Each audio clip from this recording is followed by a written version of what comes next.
Hey, welcome to Tabletop Skirmish Games. I'm Lee, and in this video we'll be taking a look at White Dwarf issue 479, the August issue.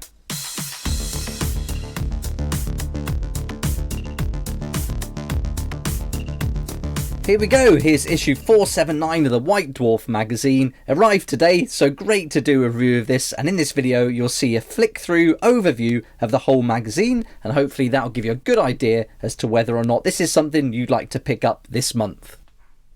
I get mine delivered every month as part of a subscription, and it's a great way to save money if you do have it every month. Usually it's like $6.99, but I pay £5 a month. That includes delivery, so really great way to get it. And also by subscribing, you get the nice full cover artwork. Now usually it's one picture across the two, but this month they've changed it, and so it looks very different. On the back we've got the details of what's included and then another image there. So usually you'd get one image. In fact, let me grab one and show you just so you can see exactly what it looks like.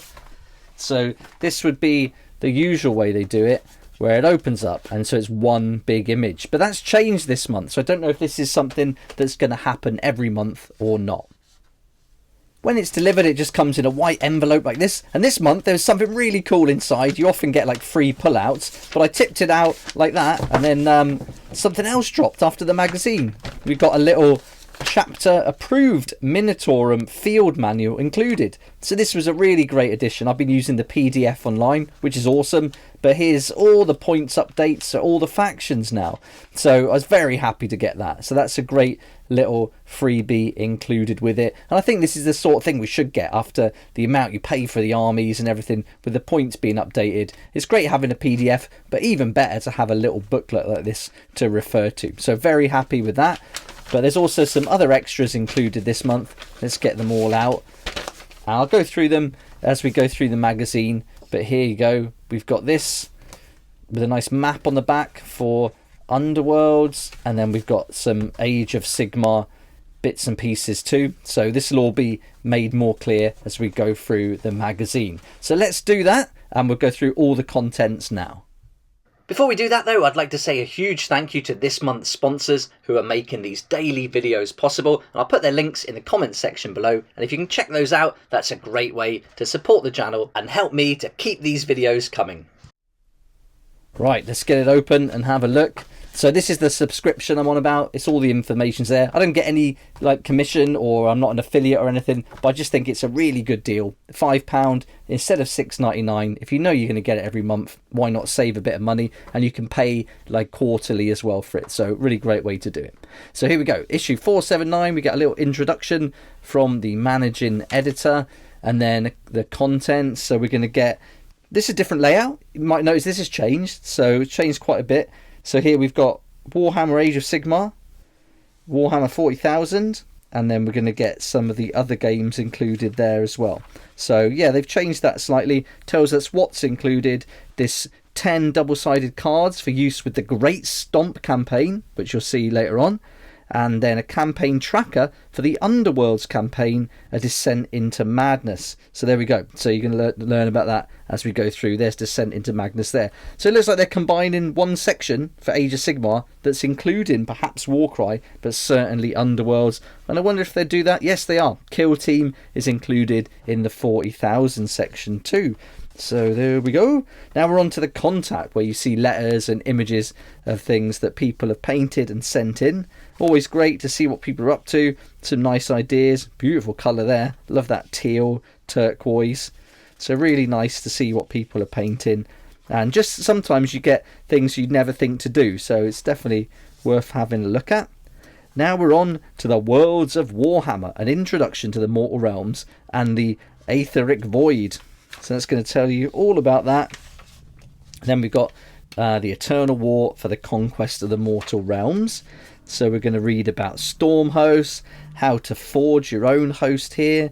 You've got some different examples. Then we've got two nice armies with the colours and everything here, how they're painted. So some really nice examples. And I say this every month, but these are my favourite things about the White Dwarf magazine, is seeing the armies painted up and the pictures. So really nice, really great inspiration. Here's some others all done up. going into a bit more detail about specific units. So this is really good. That looks great. I'd never think to do it that colour. So that's why I think this is good. You get a magazine like this, you get the pictures, and it gives you an idea that you would never think of. Doing it like that looks brilliant. These bright blue, awesome. These look really nice. So yeah, you'll get some really good tips and inspiration from the magazines. Now we're on to Land of Rivers and Rage, the Flashpoint Rondol. And this is an article that explores a particular region or war zone. So there we go. It's still in Age of Sigmar that we're talking about. So you're going to get to read about all that. Some nice pictures here. Setting the scene. Then we're on to the Great Stomp Part 1. So that's what these cards are going to relate to. So this is all going to be apparent now. So this is a huge new campaign set in Gur. This is the ever-hungry realm of beasts. So the stomp begins. The Great Stomp is a multiplayer campaign, and it says it's ideal for 2 to 8 players. You can have more if you want to. So this might be something you want to play at your local club if you've got lots of players. It's going to break down everything. You've got the cards here, so explaining that, as you can see on here. So it's explaining what the different cards mean and what they do. I won't go into all that here, but you know, if it's something you wanted to pick up, I don't want to ruin the surprise. I don't want to tell you everything. This is really more of an overview, just so you know what's included. Now we're on to Rules of Engagement.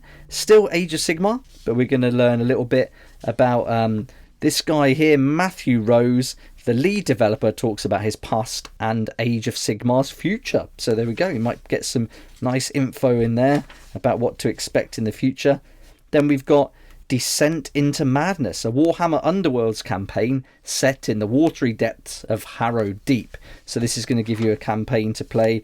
You've got this here, which is your campaign mapper or tracker, and then that's the card pull out with the map on the back too. So really nice. You might want to put that on the wall as it is. So that's really good. So Underworld's getting a lot of attention. I'm actually giving up on playing the game now. I'm selling most of the Underworlds that I own. I did have almost every warband you could get up until the new season, where I stopped getting them each time. And so yeah, I'm selling them now. I'm focusing more on some other games. So yeah, I won't be looking at this, but I think if you're into Underworld, it's great the attention it gets and how they're expanding the game, trying new things, giving you different ways to play. I think that's really cool. So there's quite a lot of information there, so that's really good. And that covers Age of Sigmar. Now let's get started with Warhammer 40,000. And again, we've got this nice double page army spread, really cool. This is what it's all about for me. I love seeing the armies done like this, and inspiration for sure. We've got Echoes from the Warp. A collection of individual units is formed into a mighty army. And more pictures to look at, which is great. Kill team engage. 5 kill teams, a whole lot of carnage. So we're going to see some games being played here. Maybe learn about some tactics. We're going to look at rosters, how they're put together. And then, so that's really nice. This is really fun how they do this. They even include the colour guides for the models that each of the players have done. So that's really cool. And then you've got nice terrain to look at, different kill zones and how they're put together.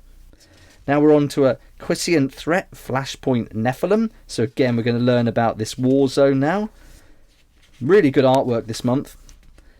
Dynastic Crusade, Flashpoint Nephilim, Crusade rules for the Necron dynasties. There we go. So we're going to get our battle traits, the different dynasty rules. Loads of great photography again if you're into Necrons. More of the dynasty rules there. So that's really nice. Now we're on to the Army Gallery. I'm looking forward to seeing this. This is going to be great. This is a reimagining of a classic studio collection. Really nice. So let's get into it. So this is showing us an army put together. I wonder how many points it is, whether it will tell us. It probably does in there. But really cool. They're going back to this. Look, that's really fun. Going back to White Dwarf 139, recreating that army with the new models. I love that. So that's really fun to see. And yeah, interesting how things change with the whole hobby. Certainly 20 years ago or so, like, well, here it's the early 90s, so we're looking at 30 years potentially, where Games Workshop would encourage you to make your own terrain, even show you how to do it. I went through one of their books not that long ago on how to build and paint terrain, but now it's more focused on like buying their stuff. They don't show you this so much, how to make it anymore. It's all about buying the plastic terrain that they make. So yeah, interesting to see how the company's changed, but also how the hobby that they're pushing has changed too. This is really nice if you're wanting to put together an army along these lines. You've got so much information here and reference, so that's really awesome. I hope this is something they're going to do every month, really focusing on an army. This is great, looking really good. Again, different colour schemes, and it is done really nicely. Love this. So we're going to see a battle report now. I love the battle reports, great to read through, get some tips, see like why they do certain moves and tactics, look at positioning on the battlefield, using cover, things like that. So really nice. And they got 2 really good armies in this battle report. And if you're into the Imperium magazine, you're going to have a lot of Necrons and Space Marines by now already, and probably added to it if you're anything like me. I've never seen that. They painted the little stands, look. So usually they're clear, so you can paint them black. Never thought to do that, but it really works with the yellow. So actually it's tempting, because then it'd be easier to paint, I suppose. Right, now we're on to that, and now the fate of Barbarous. Vengeance comes to the homeworld of the Death Guard. So this is a really cool article. It says here, over the next 12 pages, we present the 6 armies that have been built and painted in preparation for one massive battle report close to 18,000 points. Looking forward to this. We're on to Horus Heresy. I didn't even notice that. We've changed, so that's pretty cool. I guess they're doing this in each top right-hand side. Let's check through. Let's check back. Yeah, so they're putting the actual game it's covering up there now. So they've changed the format a little bit, and that's really good.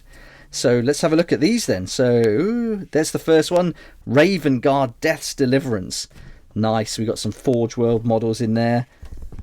This is really good. Strike Force Jorin for the Space Wolves.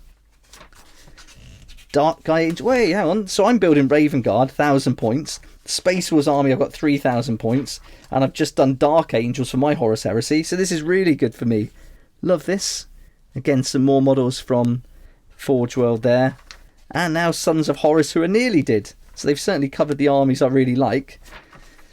Iron Warriors and the Death Guard, 84th Company. Really nice selection there. The Plains of Orthera, building and painting the Fate of Barbarous battle report board. So here we go. I was just talking earlier about how they're not showing you how to build the terrain anymore, and I'm eating my words because it looks like they could well be here. Construction. So it's telling you from MDF what to use all the different things for the craters. A pretty expensive use of a Forge World model there, and some HAB units from the Ash Wastes, it looks like. Is it? Are they? I'm sure it says in here exactly what they are. And some wildwood trees as well. And then some standard terrain. So yeah, they're showing you how to make a board and then put their terrain on it. But this would be quite expensive to put all that in. Where I think there's certainly some workarounds that you can do with foam and all different materials, even cardboard. So you don't need to be paying out for that. You could make that out of cardboard if it's going to be a wreck, for sure. That would be easy. Then we're on to work in progress. So this is nice. Yeah, this is really cool. And now we've got Black Library. We're going to look at Habeas Corpus. So you can have a little read there. Maybe an introduction. And then on to Inside the Studio. Nice to see Treebeard and how to paint that. You could also use that for other trees, really. That's a nice, handy guide. Hobby Bingo, which I still haven't done, but say I will every month. And then forget about it until I do the next magazine review. Legion Praetor's Painting Challenge. Man, this is great. This month's really good for seeing some different models painted. I hope this is something they're going to continue to do, because this new format and layout I think is fantastic, and what I think White Dwarf magazine is all about. More Hobby Bingo, and then next month we're going to see a 40k modular map campaign, so I wonder if we will get some more terrain articles included. This is great. And that brings us to the end of White Dwarf magazine issue 479. So there we go, issue 479 for August 2022 has been one of the best White Dwarf magazines I've had for a while now. Really happy with everything included. Some awesome artwork, some great army pictures to look at. They're really focusing on armies and comparing them there. And I think a lot of it matches what I'm actually into at the moment too. So a real win-win for me and hopefully for you too. And getting the Minotaur and field manual included, printed up in a decent quality. That's great too. And some additions for Age of Sigmar, playing the main game, and for Underworlds too. I hope you enjoyed the video and found it helpful. I hope it's helped you decide whether or not you'd like to pick up an issue for yourself this month. Just bear in mind, if you do get it from like the newsagents or supermarket or somewhere like that, you're probably not going to get this cover, be a different cover, but just check out the thumbnail of this video where I'll have an image of both of them so you know exactly what it looks like. So let me know what you think in the comment section below. It'd be great to hear your thoughts. And if you liked the video, please hit the like button, subscribe for more videos like this one, and don't forget to hit the notification bell too to join me next time on Tabletop Skirmish Games. I'd like to say a huge thank you to my Patreon supporters who make these daily videos possible, and if you're interested in joining the community, it'd be awesome to see you there, and I'll put a link for that in the description down below.